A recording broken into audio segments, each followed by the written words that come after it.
Welcome, everybody. Welcome back to Sound Check with Ridenour and Robinette. My friend Keith Ridenour. Let's try this one again. Good to see you, buddy. Good to see you, buddy. It's our pleasure. Want to say a quick shout out and a hi to all of our friends. What's happening? Fans, family that's tuning in to take a listen. We appreciate you. If you want to subscribe, we appreciate you hitting the subscribe button if you're watching us on YouTube. Anyway, today is huge, great day for our podcast. A monster day. Because we are having Kimba. Woohoo! And for you who don't know Kimba, you could be watching this all over the country. Kimba is a radio personality, radio DJ, entrepreneur. She's an amazing person. She has a voice that's very recognizable, especially in the South Florida area. From years ago, I'm going to say the number 35 years plus. Right. And of course, I remember I first heard her name when I was a young man. She was on the radio show WSHE, and she was many other radio stations as well. So she's going to be here in a little bit. We're really excited to have her. She's a great woman, a great lady, and she always gives back to her community. We're really excited about having her. But Absolutely. Right now, I got you here on the couch. Thank you so much. You got me, man. I got you in the sun. Oh, maybe not. Yeah, anyway, don't do that. Welcome, we want them everybody. to actually tune in as soon as they hear that. That might not go so well. Anyway, so one of the things we're going to talk about today that we were thinking could be pretty interesting is backline musical equipment. Now, a lot of people are going to go, what the hell is that? And there's going to be a lot of people that know about it, but I think more that won't, simply because it's not a term that your everyday hobbyist possibly would use. And so I said to Jimmy, you know what? Why don't we talk about backline today? And at one point, I was the co-owner of Ridenour Backline. And it was really interesting. I hadn't looked at riders for shows until I started doing that. Well, first, let's tell the people what is a rider. A rider, a musical rider, at least the ones I've seen and been involved in, is, let's say... Shinedown. Shinedown is playing at BBT. Which is? We're making it up. Auditorium, right, good. So if they weren't touring with their own gear, they may send a rider saying, okay, as far as the backline equipment entails, it would be the guitar amplifiers, the bass amp, the drum kit. And on each piece of gear, they're specific. So I'm not saying that Shinedown uses this gear. I'm just using them as an example. And there'll be some other examples. Let's say the guitar player played Marshalls. He'd want a certain kind of Marshall, a certain kind of head. Let's say that he was just traveling with his guitars and pedals. So, you know, he may have specifics as a backup, or he may wire them a certain way. So they would call up or just send out initially, so-and-so's is choice number 1 is XXX, and choice number 2, if the backline company didn't have that, would be XXX. Same thing with the bass player, same thing with the drummer. And if there were a keyboard player or a fiddle player, it doesn't matter. So some of the first riders I saw when we would work at the Dania, King of Sports Casino, yeah. And let's say bands like Jefferson Starship would fly. They're flying in. They're doing a fly date. So it's not a tour where there's a semi-tractor trailer full of gear. So they usually fly with their guitars, pedals. If there's a specific mic somebody uses, or they might use a monitor rack, they bring that kind of stuff. But basically, the guitarist player is looking for this Fender amp, or this one. Bass players use it looking for this bass amp, this one, or this one. The drummer sometimes is usually more specific because he's got X amount of cymbals, sizes, the kind, depending upon whether he's endorsed by that company or not. Sometimes on their rider for their backline gear, it may say it has to be DW, or it has to be Ludwig, or it has to be Pearl. So it was really interesting to me because some of the first riders my brother and I looked at, we were like, okay. And then you inevitably always see something that you're either not sure why it's in there or if it was a typo. So a lot of times somebody put on there, they're looking for 25 pieces of gear, from keyboards to guitars, amps, everything. And all of a sudden there'll be something about microphones and audio equipment. in the backline rider. So right away you're like, wait a second, is that part of backline? Are we responsible for PA stuff? Right. Are we responsible for audio packs? Are we responsible? So a lot of people, when you say backline, unless you're a touring act, they're not really sure. Right. Does the PA fall under backline or just the actual gear? So for those of you that do know, obviously I'm preaching, but for those of you that don't, usually your backline gear is everything the audience sees on stage, at least per the riders we got. So it would be X amount of guitar amps, bass amp, drum kit. Let's say the Hammond player wanted a B3. There's a certain kind of Leslie. Is it a 122? Is it this or that? And it's amazing. Bands from the West Coast that were doing fly dates, okay? When you go to the guitar amps, you think they want a Fender, a Mesa Boogie. It's all these boutique amps. So we would get a rider from a band on the West Coast. And all of a sudden you'd see these boutique amps that were made by guys out on the West Coast. And you try to access to, yeah. You know, I have no idea. So we'd call a bigger backline company like SIR, and a lot of those times you can't even get those amps. You know, if I can intervene, I'll tell you. Of course. This is my experience with, it's not my forte, but from what I understand, depending on, you know, the size of the band, the popularity of the band. Let's just say if it's a band, it's like you said, a one-off. Or it could be a band that's just not as popular, and then you got your Taylor Swifts, your Bruce Springsteens. Yeah, they're all touring with their own gear. They're all touring with their own gear. Now, every time, from what I understand, if they do have a rider, there is a rep, and a lot of this is negotiable. Not just negotiable on amplifier, but a lot of things sometimes are negotiable, as well as you were talking about a rider. You started with a rider.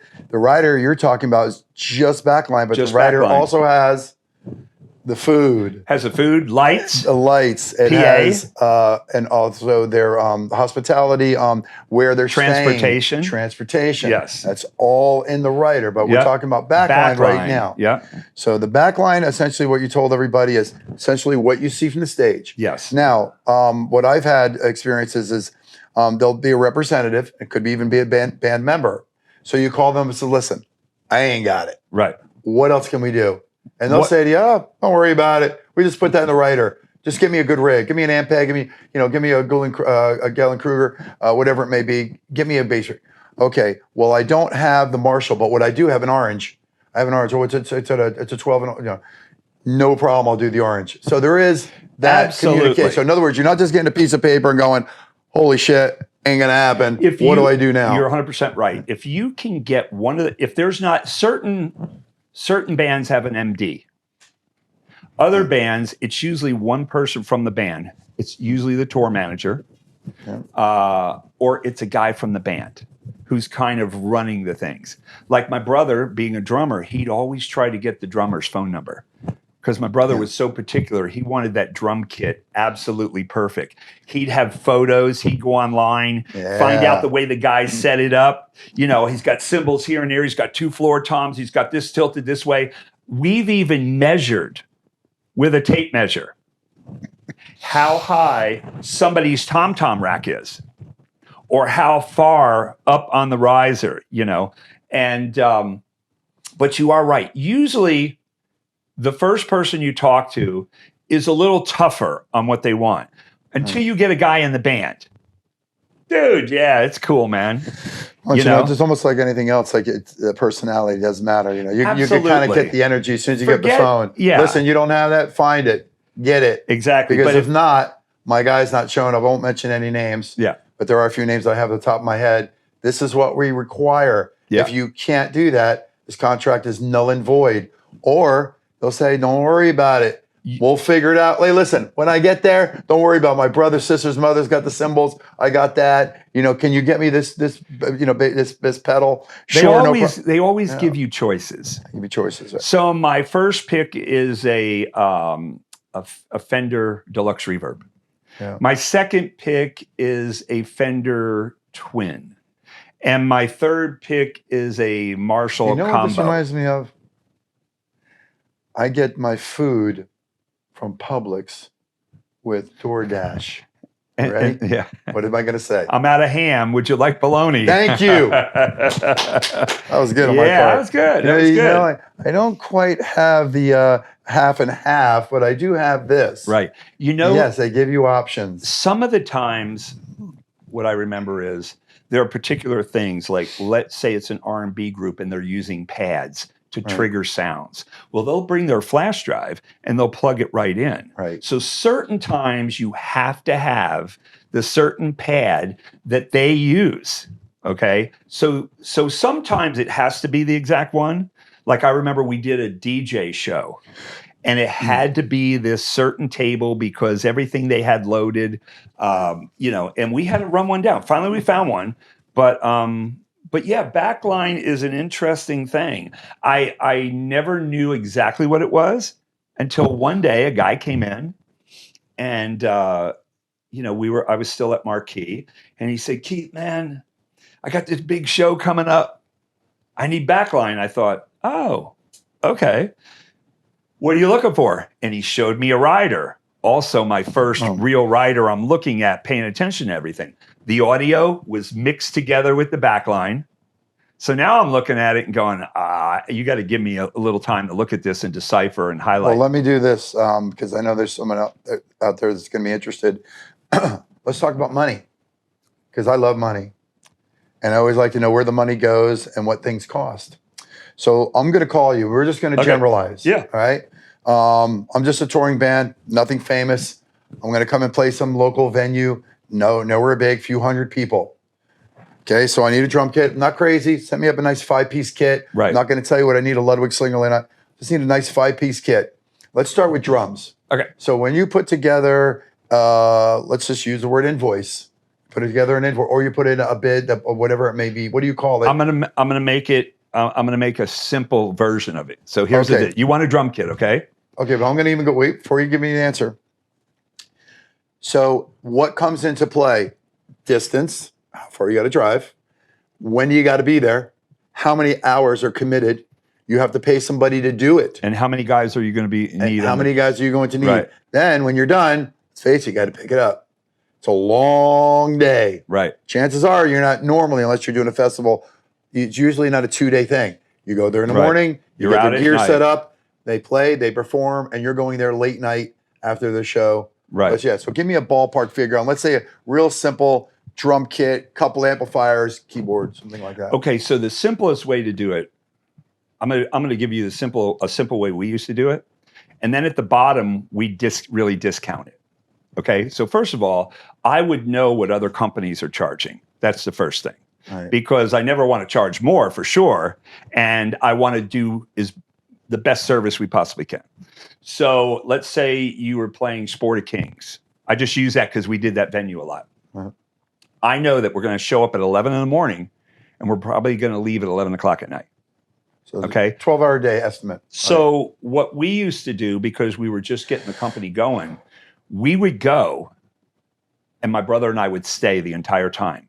Because inevitably, if the band was there by 2 or had to do sound check by 2 or 3, their crew would get there, usually just a front of house and monitor guy. They'd make sure everything was set on stage. Band would get there, plug in, tune up, hopefully sound check by 2 or 3, okay? And then they would go to dinner, for 5 or 6 or back to the hotel. Drum kit. I'd like a DW kit, $350. Now, other people might say DW drum kit, okay, $350 for the kit, $25 for the rock and sock seat, $25 for the gong, 25. You know what I'm saying? I got you. We tried to simplify it. So name one flat fee. It's $350. Okay, got you. And we'll bring you everything we possibly have. Next, let's go to 2 guitar amps. One stage left wants a Fender Twin, and stage right wants a Fender Deluxe Reverb. $65 for the both. For each amp. For each amp. Yeah.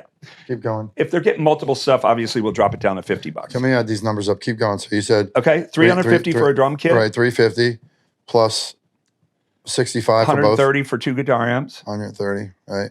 And then bass rig varies if they want an Aguilar rig, if they want a ballpark 200-300. No.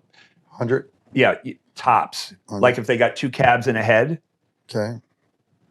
already hit the wrong button, so go ahead. So 100, 130. Anyway, Okay, go ahead. let's say you got to, here's a different one. Let's say they want a chord Cronus, and you look at it and you go, that's an old keyboard, but some of their band's hits were originally recorded on the Cronus, so they want those sounds. And they want a Nord. Now, keyboards are tricky because certain With pricing? Oh, yeah, because if it's an 88 key, Gotcha. might be $225 to rent the keyboard. If it's 66, it might be $100. Okay, and so generally speaking, Yeah. is that including your fee? No. Then Okay. they're 'Cause you guys got to sit there for 12 hours. well, we try to build in, okay, if the truck rental, because we were just starting, we didn't have our own truck or anything. Truck's going to be $125. If I add gas, $150 for the truck. That's just a pass through. It's just going to pay for the truck. And then let's say labor for the day. Now, if we charged for 12 hours, it would be more than the bill to rent the equipment. So we didn't do that. We charged like $400 That's it? because we were trying to build the business. I We gotcha. were trying to give the best service. So let's just get a rough number. $1,500. $1,500 is an average, yep. for a day. If I wanted full Right. backline, Right. backline only, Yep. and have you guys babysit it. Yep. Because babysit, when you're starting out, you need to babysit it because what happens if the amp didn't work? You got to bring a backup amp, or the keyboard didn't. And I'll tell you why that works for us. Because at that point now, when the band got there, we became buddies. So we would have the guitar player from Starship call us, hey, dude, I'm going to be down. Can you get me another one of these? Or Red would have the drummer from Starship. Hey, it's done. Hey, could you get So me you're building this? relationship is what you're It's saying. all about the relationship and the service. And of course, we're talking on a low level here. Yeah. Now we've, Right. conversely, we've done other gigs where 3 months after we started, we did the Pompano Amphitheater. There were 18 bands in one day. I remember it. But what was that? Don't even. The Bahama. It was a benefit. Yeah, I know. Was it for a hurricane or something? Hurricane relief, something like Wasn't that that. thing where the guy from Guns N' Roses showed up? Or No, it was Ingve, Oh, okay. It's different. Foghat, Yeah. Zebra, Lita Ford. Oh, not no White. kidding. Oh, dude, it was Wait a second. crazy. When was that? A couple years ago? Oh, it was a few years back. It was. Because I think I did something in the parking lot. You might have. Yeah, oh, they you had- did. You were on the other stage. Yeah, they had a stage So- on the parking lot. so oh obviously, my God, I'll never we forget only- that. I could tell you a story about that one, but go ahead. Oh, the stories of that day are crazy. But here's the Insanity. cool thing. Yeah. I got a great crew. We got walkie-talkies because we had never done that. Yeah. Dude, when I tell you have you ever seen what it looks like to have 18 bands worth of backline gear? No. It's No. great. We set up the stage so that it was a local band in front, Right. then Ingve, Right. then I think Foghat, and then Lita Ford. So we Yeah. had two big drum risers, backline. Wait a minute. I did see it. I remember Oh, going it in and was you were sound checking Foghat on the stage. It was crazy. I remember the drummer was hitting and then the guitar player's like, and there was nobody sound checking for them. They were sound yeah. checking in front of a packed house. It was crazy. Oh, that was, because you know what? That was Roy's thing. it was Roy's thing, yeah. So we had this That's a backline free here. promo for you, Roy. We had Foghat's backline that we Yeah. had for them. We had Lita Ford's. There's a name. Ingve had his own, and then the local band, we had theirs. There was another name you're missing in there somewhere. Or another. Oh, there was there another name? 18 bands. No, like another bigger headliner. I'm trying to remember. The guitar player, Zebra was there. There was somebody else, but irrelevant. Anyway, Anyway, it was so much gear. so the back line. Yes. Now you know what backline is. Yes. I'm sure you're super happy now that you know what backline is. Just what a great segment that was. So backline, you need equipment. You call the backline company. Yeah. They supply Bang. the equipment. That's right. Pretty simple. Nice and friendly. Thanks for listening in. We'll be right We'll back. see you soon. Just a few minutes. Thanks. Hey, everybody. Welcome back. Hey. Welcome to Sound Check with Ridenour Robinette. and Robinette. Good Good to see you. Miss Kimba, we love having you here. Why, thank you. Big round of applause for Kimba. Good to see you. High five. High five. Yay. We're really excited about having her here today in our studio, our home studio. And when we thought about bringing in different guests, she was obviously at the very top of the list. Yep. She has been a radio personality and a DJ in our town of South Florida for quite a long time, for several decades. We'll just use that number for now. And we just want to thank you for being here. And we're Forever. really happy to have you. You know, something's not quite right. Hold on. I knew it was coming. Hey, here's my picture. Do not do it. Oh, that is cool. I asked you if I should wear it, and you didn't answer, Jimmy, so I just decided. well, you already know me. Wow, We've had that's several cool. conversations. Very cool. That is cool. Now, how am I going to focus Yeah. on the next half hour? On the R or R? Both. That is awesome.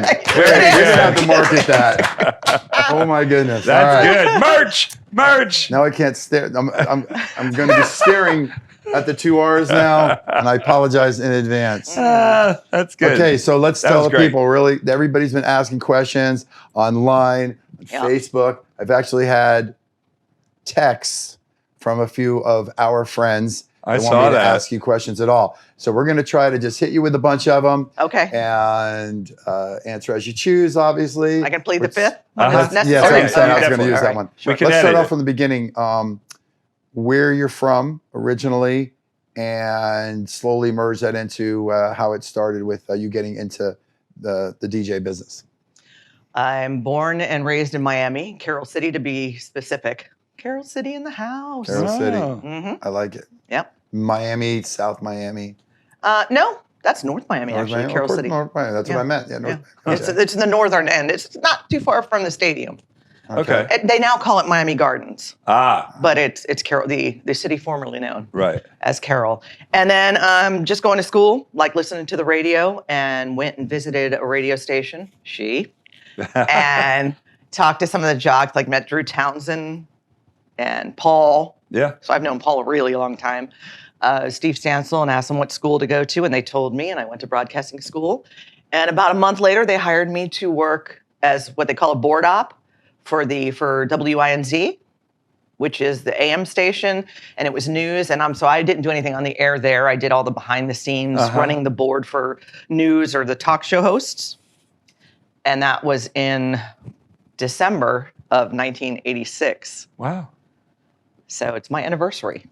Wow, it is. And then a little while later, while I was going to school, they had WLRN, the public radio, and I did a show on that. They gave us like an hour or 2 hours every weekday, and they called it Tomorrow's Broadcasters Today. So my first on air was probably February of '87, and then I got hired on Zeta in October. Wow. How did you know you had a voice for it? Because that's not something you're necessarily born with, or I don't know. Like as soon as you got on the radio, you could recognize your voice. Yeah, I didn't know that. I just knew I really liked the idea of, had everything I loved. Music, creativity, and anonymity. I know that's very different now, but I was extremely, extremely shy. And so I wanted no part of being in the public eye. Right. I wanted to be famous anonymously, if that makes sense. Yeah, yeah. And I could do that on the radio because we didn't have internet, we didn't have Right. back in the day. Yeah. Didn't have any of that, so no one knew what you looked like. And I could let my freak flag fly without people, Right. Wow. But then came appearances. Oh, what? So I got to that go on was stage. you started at WINZ then. As a board up, yeah. And then I went over to Zeta. Same company, So what same year, building. Zeta, what year was that around? 86, 87? That was '87. But they had been, when I first started working at INZ, it was still 95 INZ. Right. Like a top 40. And right before I joined, they So switched back to Zeta Zeta. was a cool spot to be in when that young, because that was a happening yeah. station when I was a kid. So how long was it when you got to Zeta? You worked the board and everything. How long was it before you got your own spot on the air? Well, I was doing the board. I still was doing that because that was my full-time job. Oh. And then I got hired on Zeta in October of '87, and I did the overnights. So I want to say I don't even know how long, a while, maybe a year. I worked 7 days a week, and one of them was a 12-hour shift because I would work Zeta midnight to 6 and then run over to the AM and do talk shows from 6 to noon. Yeah. Wow, you were hitting it. Mm-hmm. So how long were you there at Zeta? A couple of years? 16 years. Holy, Wow. wait a second. Wow. Zeta was around for 16 years? Yeah. Wow, I thought that was like Kansas. I thought they eliminated that. Yeah, '87, and I left in 2002.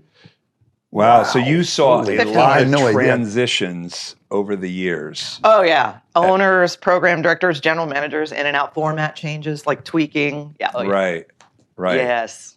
So the radio today compared to back then. Fit. I know it's an endless conversation, but if you had to pick 3 things from when you first started to the format, the genres, the big owners of all the stations, what's the biggest differences? The top 3 differences. or maybe you can't say what the top 3 Could you differences. choose can. what you wanted to play back then? Not really. Sometimes. They had a programmer. So they Always give had a you a programmer. list. Yeah. I mean that when you used to be able to pick your own stuff, that was like maybe early 70s. Right? I would That think ended over along- on your overnight show, you'd be able to kind of. Kind Is of. that just in the movies? I actually, my boss let me do an all request hour There you at go. 4 That's in the the one. morning. And it was called "It's 4 o'clock in the morning." Damn it, Right. Elton John. 'Cause Yes. everything's a song lyric with this one. Yeah. So that's what it was called, and you would not believe how the phones would light up. Right. You would at 4 in the morning. That's crazy. Yeah, I will say the biggest difference is from then to now is that it used to be live all the time. Right. There was no such thing as recording anything. Right. And local, very local intense and very live. So all your DJs were from here, on the air here, live here, every day, holidays, because there was no way to not be live. Right. Right. Like every event around town, the DJs would be at. Yeah. Yeah. And that is what made the connection To with the listeners. to the listeners. Yeah. Absolutely. Yeah. Yeah, I remember that. I remember it seemed like we were in a band really, really young. I think I was 13, my brother was 10. We were getting paid to play, and we would play at events, and there were always DJs from the radio stations. Oh, yeah. Always. Yeah, that was big. Yeah. Matter of That fact, was a they big did deal. quite a few shows. A lot of shows that I did, even locally. The DJs, the owners would just pay the DJs to make an appearance. They come and just hang out or whatever. Sometimes Right. Yeah, we just used to hang get out. Or you Yeah. kind of led the festivities Right. for the day. We'd you usually know? get paid, but we'd hang out because it was always like a rock club Sure. that had bands playing. So, Right. yeah. Like the Oh. chili cook-off. Didn't DJs used to always do that? Well, Maybe Chili they were- Cook-Off, that was more of the country station right, had right, right. ownership over that, but we were Right. always at like the Button South. Right. Practically Zeta lived Fest. Zeta Fest. there. Zeta yeah. Fest, yeah. That first one was in 96. I saw the Black Crows, man. Yeah, that Oh was my good. God, what a show it was back then, you know? Mm. Zeta Fest. Well, let's see. We got a bunch of questions. I'm just Okay. going to hit you to a couple of mine All real right. quick. Back then, I guess in those 16 years or whatever it might have been, if one of the bigger bands were playing in town at doing a concert, whatever band it might be, either it be at the Sportatorium or Sunrise Musical Theater, or I'm sure you know some of the other venues I can't remember.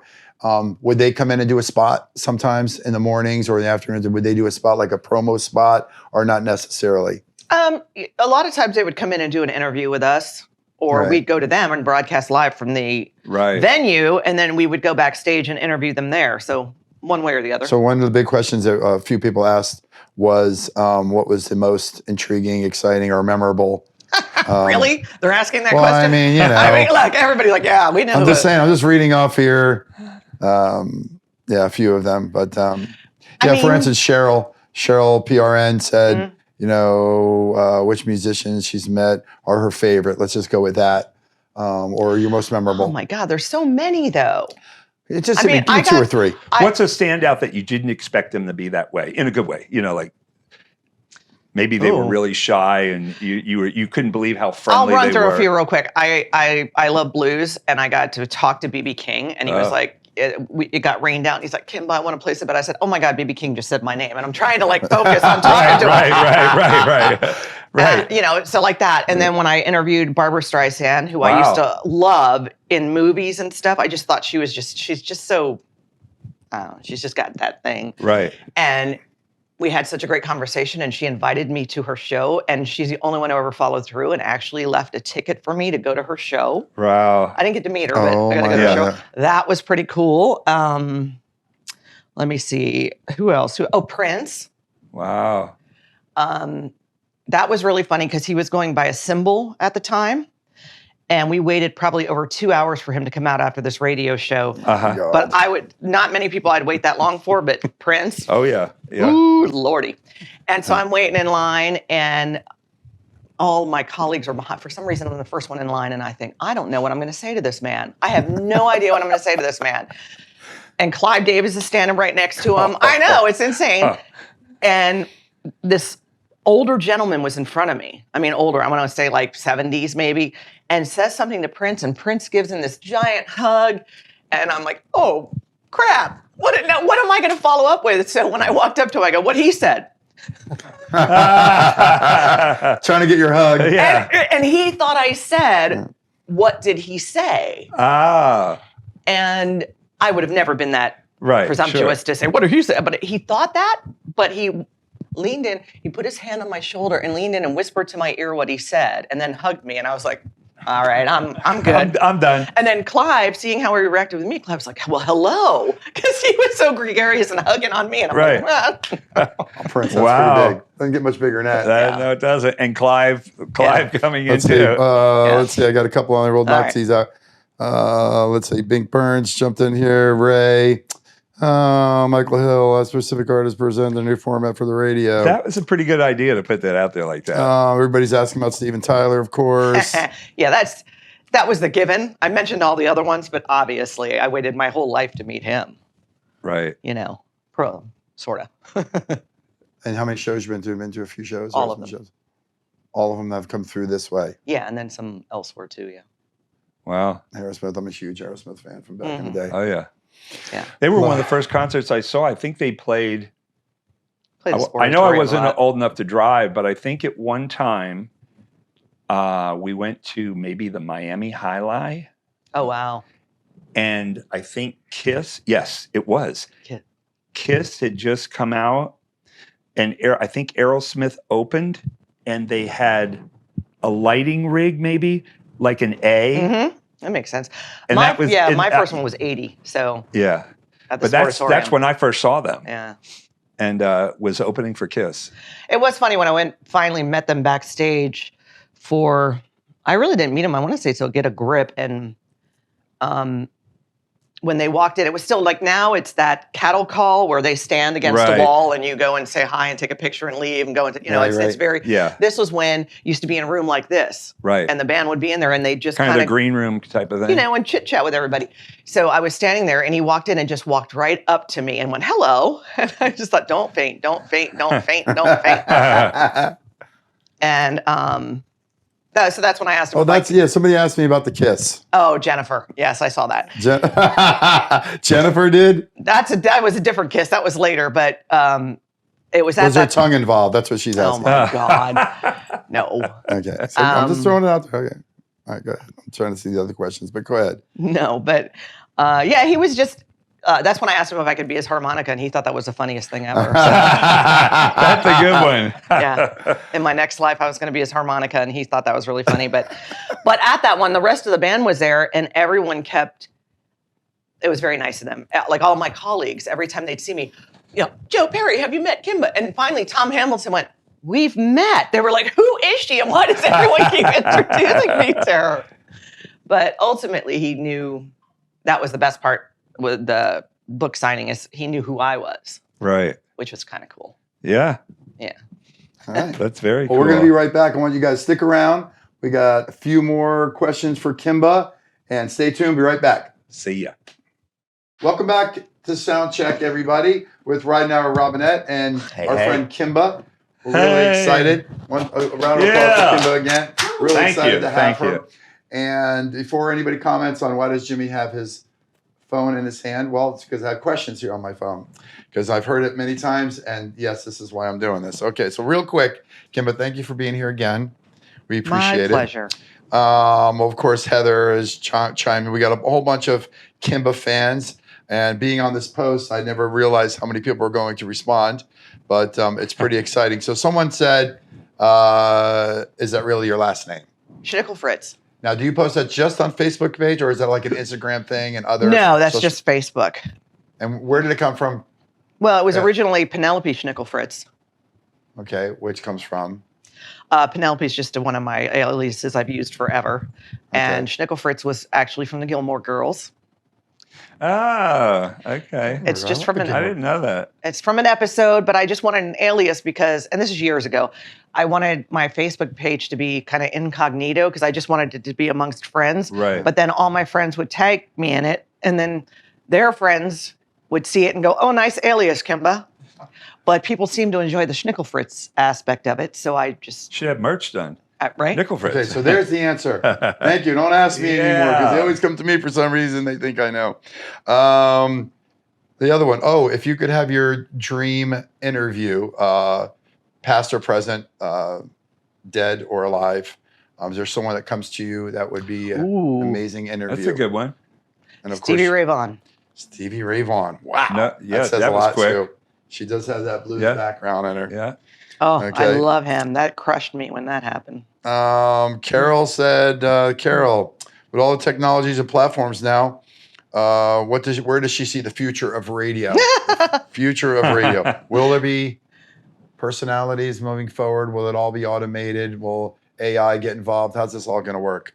If you were guessing.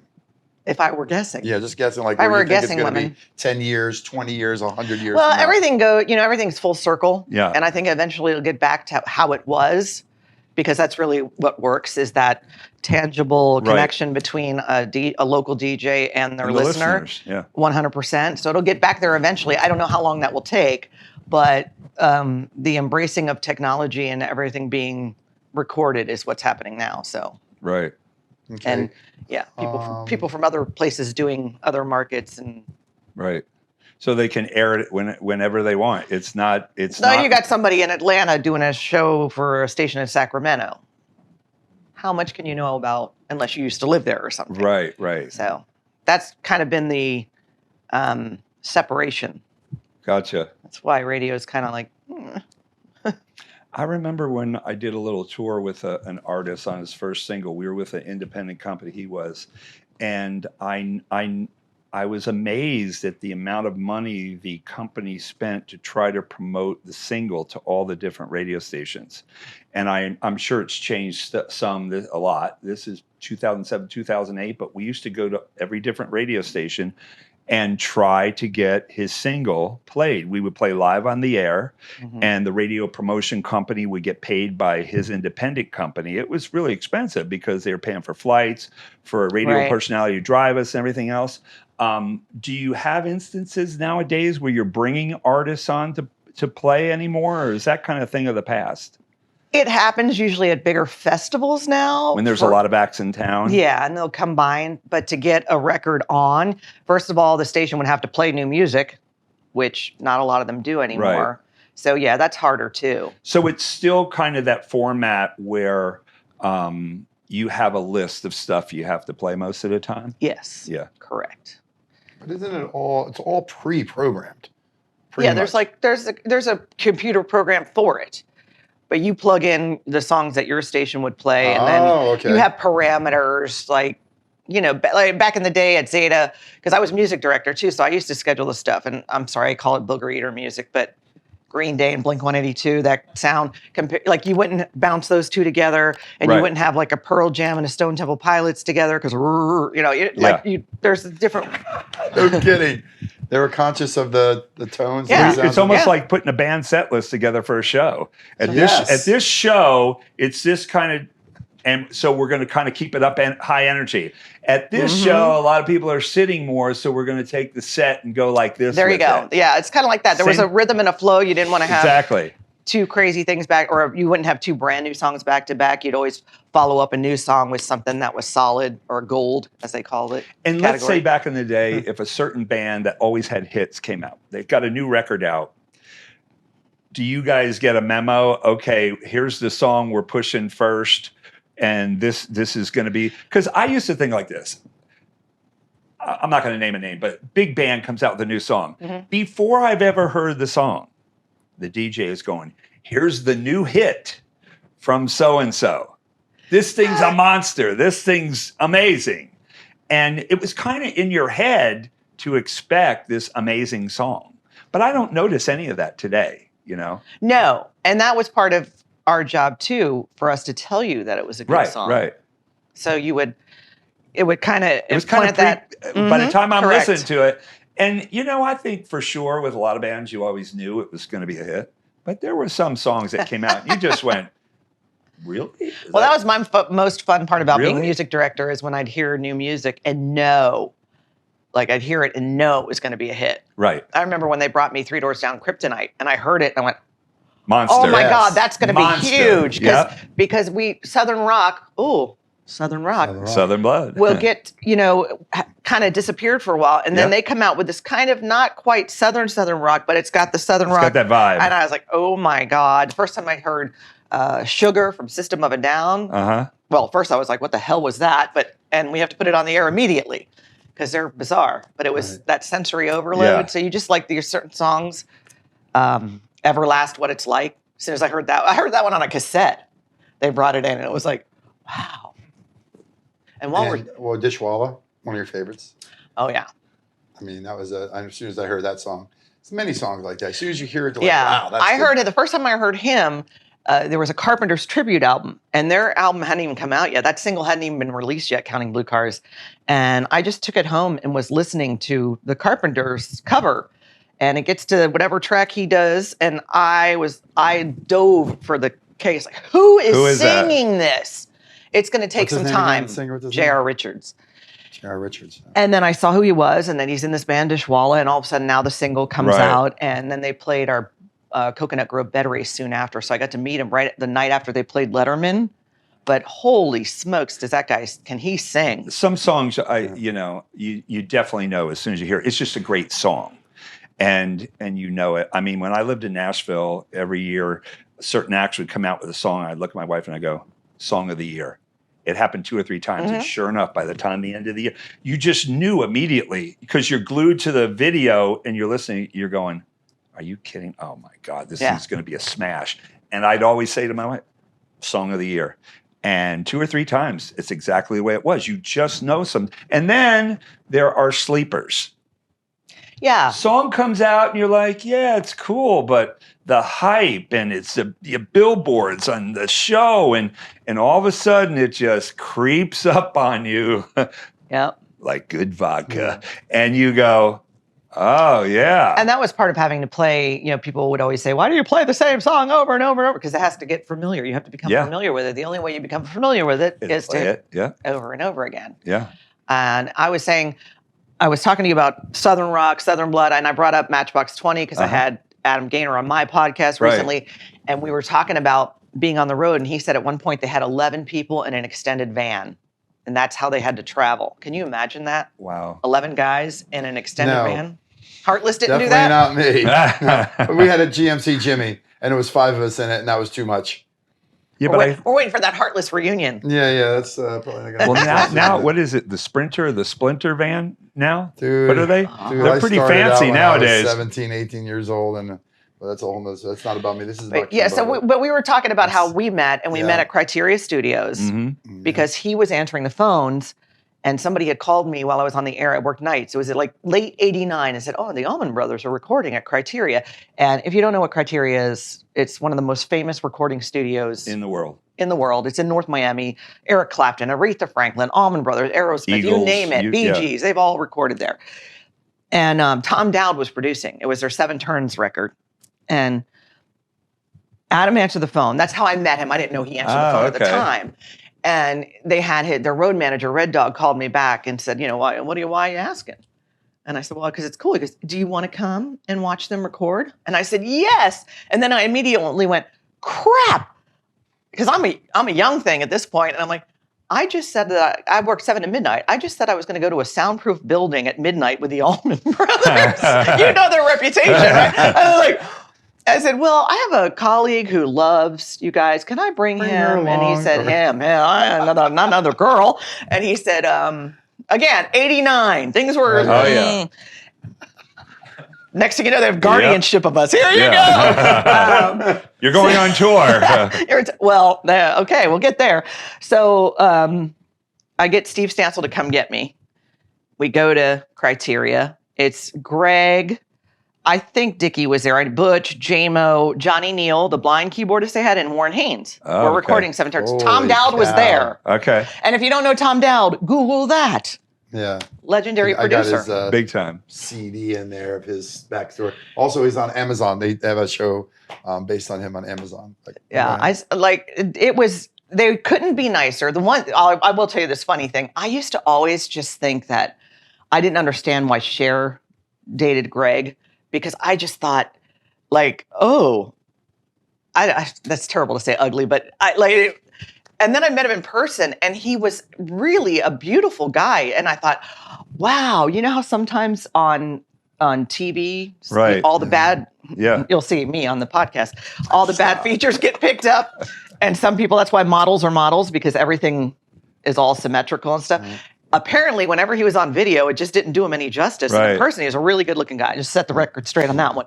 So then he took Steve and I out to a VW bug he had out in the parking lot because he wanted us to hear the first single on cassette so we could hear what it would sound like in a car. And it was good, clean fun. Right? So we were sitting in a car in a bug with Greg Allman listening to Good Clean Fun. Yes. And it hadn't even been obviously released yet. And then we were going to leave. And because Steve's like, we got to go. I would have stayed there all night watching it. And Greg says, this is another funny story. He's no longer with us, so I could tell these stories. He goes, I said, we got to leave. He's got to get home. He says, oh, I wanted to show off for you. So I'm as young as I was in my naivete. I look at Steve and I said, wait, he wants to show off for us. And Greg just went like, you weren't supposed to.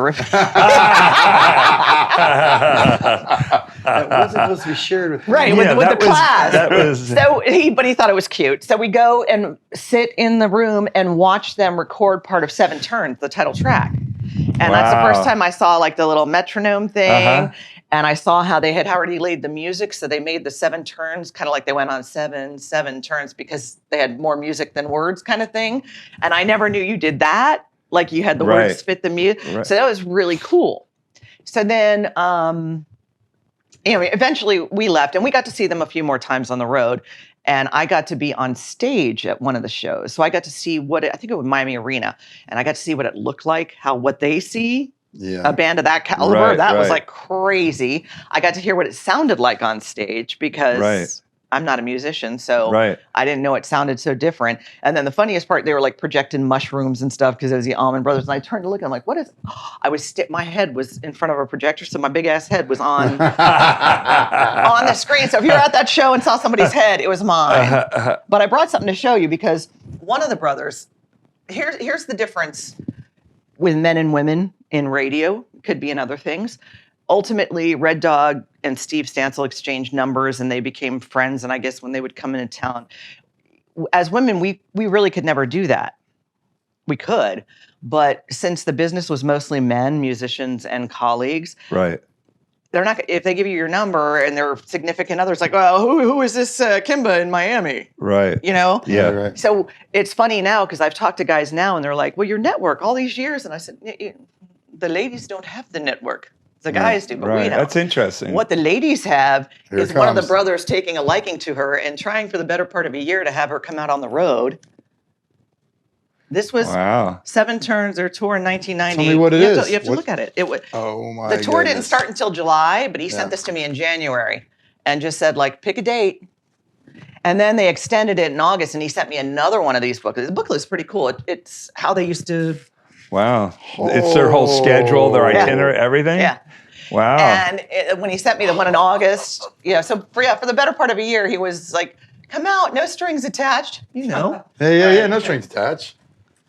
Wow. And that is awesome. Yeah. And I they thought, have everything you're in here. going to fly me out to the city of my choice, hotel. So share with the viewers what kind of you're looking at. Itinerary? Yeah, it's her entire crew. It opens up with their personnel, everybody on the crew, everybody in the band. It's really cool. And then all the different tour-related offices, which is cool. It's like an industry book, really. Yeah. Your own personal industry book. I mean, the amount of phone numbers that are in this book, if you were like trying to go on the road and be an artist, it was like. And now, of course, I'm sure this is all done email and it goes right to your phone and all that stuff. The whole itinerary. This is 33 years ago. So. Wow. I did not ever go out on the road, and I will not disclose who it was. That's maybe fantastic. but when I write my book, I will. There you go. I won't That's tell you fantastic. which brother. That's cool. One of the other questions were if you were to recognize one of the best shows you've ever been to, or your experience as a live concert that you've went and saw. That's just, I'm sure there's tons of them. Is there one that stands out that brings you like, wow, holy shit, what did I just experience? And it's left in your head. Oh, a lot of those. There's a lot. One that stands out was Jane's Addiction at Bayfront Park. It was, what was the tour? Ritual, maybe? And they were doing Stop, and you could not hear him. You could not because hear of the crowd. He was singing, and he even stopped and just looked out and was like, "Wow, no kidding." But you got Jane's goosebumps Addiction. of that, yeah. And it was just one of those like, this is insane. The crowd was just. I would have never guessed that in a million years. Now, is Bayfront Park still there? So they're still doing shows there? Yeah. Where is that kind of? Is that kind of like downtown? Is that yeah, like near Bayside? It's down right there, next to Bayside. Yeah. So you can actually be in your boat, listen from the water? It might be a little far away, but I mean, you okay. probably could. I have another question. It's probably too far, yes. What has been through the years your absolute best day on radio? And why? In other words, what was the craziest, coolest thing that happened while you were on the air? Whether it was with a guest, whether it was with a promotion, somebody calling in, something that happened and you just went, oh my God, I can't believe how that just happened. Well, again, that's a twofold one. My favorite part was just having people call in all the time. Right. That was one of my favorite parts because people, I mean, you see it now with social media on Twitter or Facebook. You can see how funny people are. We didn't have any of that back then. And people would just call up and be so entertaining.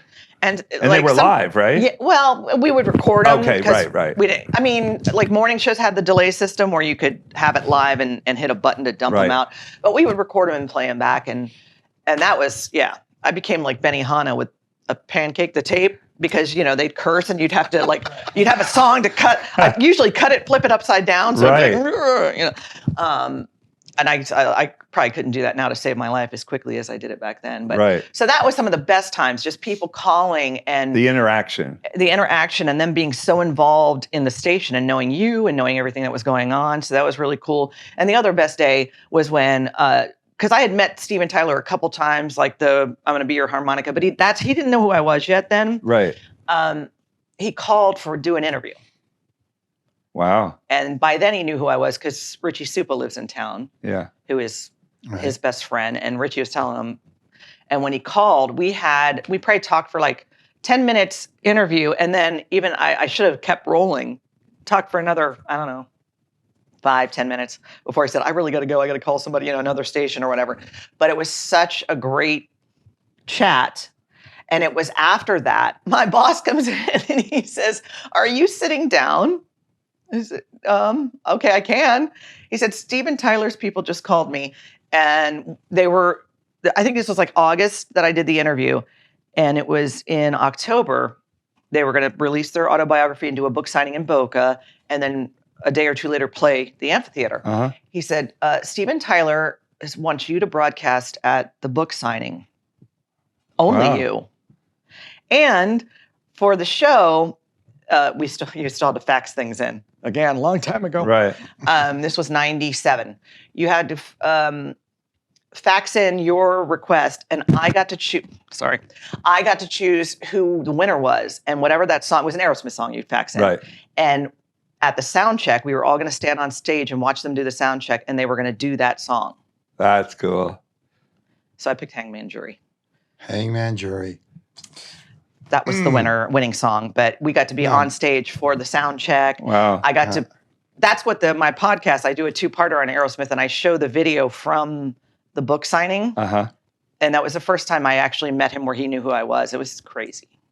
Wow. Joey used to come to our studio and rehearse. And back in the day, I've written a bunch of songs with Richie. And Richie brought Joey down.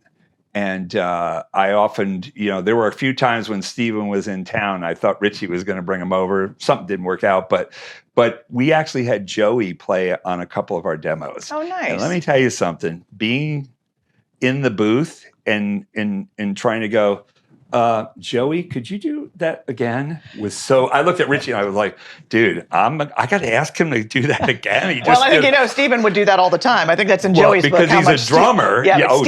Steven would stand. You see it during shows. He'll stand over the drums and just glare at him. I'm like, oh, Steven. I asked Joey before. Yeah. What is that like having Steven being the drummer? He just looked at me and went, you don't want to know. You don't want to know. But it was a lot of fun. I thought I would get to meet Steven through him coming to the studio a lot, but I'll never forget Richie and I had a couple songs that we had Joey play drums on. It was very cool. Well, if you get the chance, the video, I think that's part 2, where the video from the book signing, that is the greatest day I've ever had in broadcasting. Okay. And I also completely lost any professional composure that I had, because Ward Cleaver, who was a jock at Zeta, was back at the station recording it, because I wanted the audio from it too. And every time Steven and I would interact, because I had just carte blanche to go up to him while he was signing books and just talk to him. And he said, every time I would finish, I go, did you get that, Ward? I'm live on the air. And I'm like, did you get that, Ward? Which I would never do on any other. Right. I don't care. I don't care.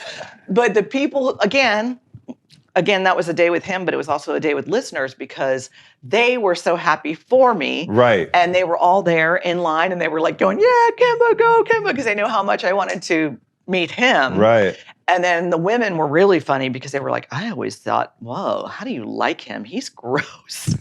It's like Greg Allman. And they're like, but in person, I get it now. I get it. Right. He's got that like aura about him. And it's funny. I think sometimes, I mean, when I used to play out, I used to make these goofy faces. So sometimes I think with Greg Allman, when he was singing, and maybe that is a little bit of it. There's you see him in all these photos making these crazy faces, and they're just in the moment, but maybe they don't look so great to people, when they're doing like that. I mean, all he got to do is open his mouth. I mean, it really doesn't matter what he. But I know. Holy cow, man! I just brought it up because it was so surprising, the difference, how he appeared on TV, and then. While you're talking geeky faces, I'll go. That was another highlight, but this is total. I'm going to totally geek out, fangirl out. Loverboy. I don't know if you ever seen their videos back in the day. Yeah. Their drummer. Oh, what's his name? Yes, Matt, I want to say. He used to make the most disturbing. Kind of disturbing. You remember, right? Yeah. So they were playing at Gulfstream, and I was introducing them, and I got to go on, because I love Loverboy. I love Mike Reno's voice. Yeah. And I go up onto the trailer, and he says, "Can you help me?" And he wanted me to put my finger here so he could tie his kerchief. And I'm standing behind him going, I was freaking out. His little headband thing he wears. I was freaking out, and I said, there's no one here watching this. I have no witnesses. I have no camera. My finger's like this. I can't take the picture. I'm like, I just help him tie his headband. That's my geeky happy story. That's great. Another question that we had, of course, was what you're up to now. Talk about what you do, I guess, on a weekly. We won't break it down to your day shift, but what is essentially what you do, and who you're working for currently, and what your spots are at Big. I am currently with iHeartRadio. I do some news on WIOD, and I also do Big 105.9, usually Thursday through Sunday. Thursday and Friday night, Saturday and Sunday, all day. So if someone wanted to tune in and hear your voice, that would be anywhere between Thursday and Sunday on Big. And what are the hours you shift there? 7 to midnight Thursday and Friday, and noon to 6 Saturday and Sunday. All right, beautiful. Okay, so you can catch you in the night or during the day. Mm-hmm. Beautiful. And I fill in a lot for afternoons or whatever. I filled in for Paul a couple times, which was fun. Very cool. Let's see. The last thing before we close, a big shout out to you and thank you we did a few fundraisers this past year, and they were really successful. Yeah. We had a great response. We did something for the animal shelter. We also did our friend from the Ridenours, Randy, and his beautiful wife. And hopefully we're going to do a few more of those this upcoming year. and a happy holidays to you. And thank you so much for being here. It was a great day. Awesome. And Awesome. And love the shirt. we have tons more questions, Thank you. but we're supposed to limit it to a certain amount of time. Jason? I know Jason's already saying, "Oh, this is editing is going to be fun." Oh, it's been great. Before you sign off, let me ask, do you have like 10 quick questions, yes or no's for Kimba? Did you do that? You know what? Strip. I'll just shoot them off the top of my head. Yeah. Okay. How about that? Yeah, let's do that. Okay, ready? Boxers or briefs? No. A beach or a pool? Beach. Whiskey or beer? Ooh, depends. Cereal or a bagel? Coffee or tea? Coffee. Coffee. Stones or Beatles? Oh, Aerosmith. Who has covered both? I think. Steak or fish? Oh, steak. Anyone? Beach or pool? Did I hit Yeah, that? beach. You got that Beach? one. Mhm. Yeah. Anything else? What do you got? Cereal or bagel? I'm still going on. You know what? This is random. I don't do either of them anymore. But when I did have cereal, I don't do them very often. It's a bad thing because it was like, oh, a little too much milk. Gotta add more cereal. Oh, now there's just milk left. Gotta add more cereal. And that next thing you know, you've had like the entire box. But Anybody else? A sesame bagel well toasted. That's right. Any in. nicknames? Nicknames. I mean, does she have any more nicknames? Yeah. Kimba. Thank you, everybody, for tuning in. Thank I want to you. thank Jason Sedowi, our producer and engineer, and Keith. Thank you, buddy. Good to see you, Kimba. We love you, Miss Kimba, and thank you so much for being Absolutely. here. We Thank appreciate you. it. Round of applause for Kimba. Yeah. Make Check sure you her out. tune in, and There we it is. appreciate you guys tuning in. We'll see you next time. Take care now.